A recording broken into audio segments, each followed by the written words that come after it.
Hey guys, let's get more news about Steelers, but first, don't forget to subscribe and leave your like. Ravens named candidate to swipe former Steelers LB in free agency. The Baltimore Ravens don't need starting inside linebacker help when second-year pro Trenton Simpson is ready to replace Patrick Queen, but there's room for a depth signing, and it would be poetic justice if Quan Alexander arrived in 2024 NFL free agency from Queen's new team, the Pittsburgh Steelers. Alexander spent a portion of last season with the Steelers, but Bleacher Report's Christopher Knox believes a return to Pittsburgh is unlikely, as the Steelers signed Patrick Queen and drafted Peyton Wilson to bolster their linebacker core. However, the rival Baltimore Ravens could potentially use Alexander to help replace Queen. Knox also noted how Alexander proved to be a capable rotational player through 9 games before suffering a torn Achilles. Alexander finished the 2023 season with 41 tackles, 5 tackles for loss, a sack and an interception. He allowed an opposing passer rating of only 76.3 in coverage. The combination of a lengthy injury history and turning 30 in August means Alexander should be available at a team-friendly price, per Knox. That's a bargain the Ravens should seriously consider. It would mean acquiring a proven and versatile linebacker able to supplement Simpson's bid to become the playmaker Baltimore's defenses needs next to All-Pro Roquan Smith. Alexander's well-traveled, but the veteran of 5 teams is a Pro Bowl talent when at his best. The 29-year-old has the range to be an impact player in both phases of defense. His best game usually shows up in coverage, where Alexander is still an asset. He allowed 20 completions from 26 targets in 2023, including 6.3 yards per target, according to Pro Football Reference.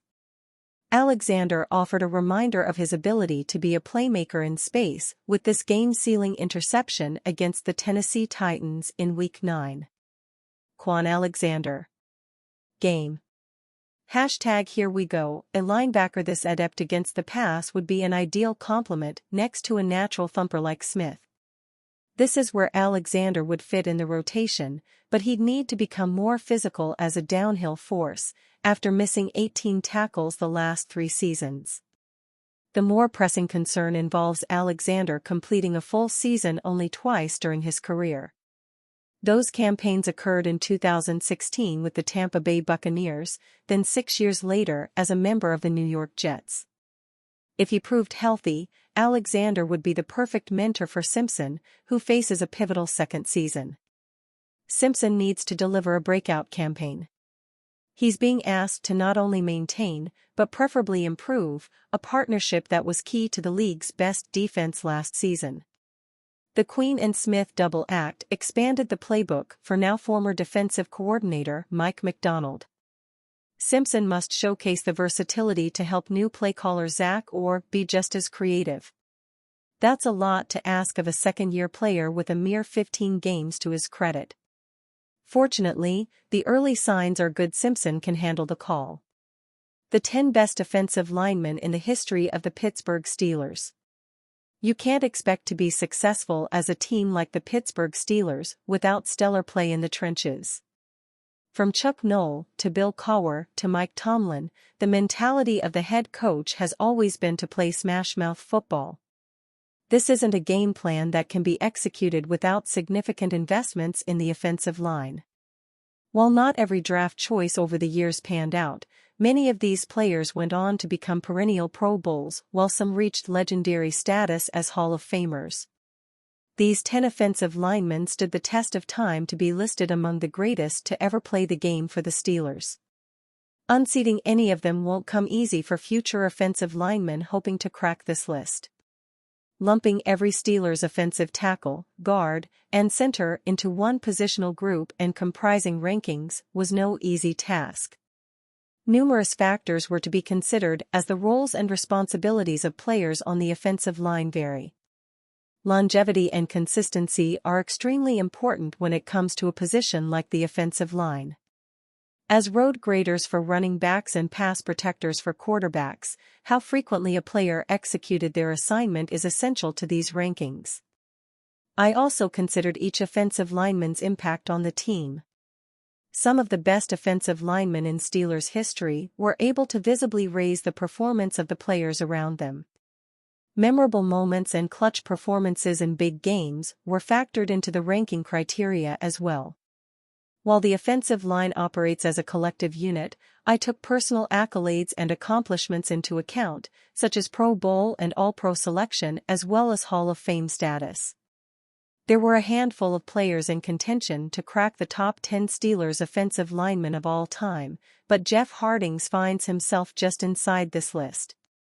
Hardings was a first-round pick by the Lions in 1996, and he spent his first 5 seasons in Detroit.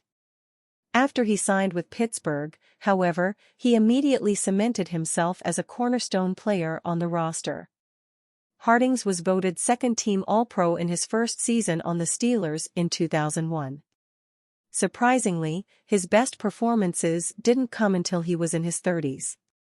In 2004 at age 32, Hardings was a first-team All-Pro selection while earning Pro Bowl honors.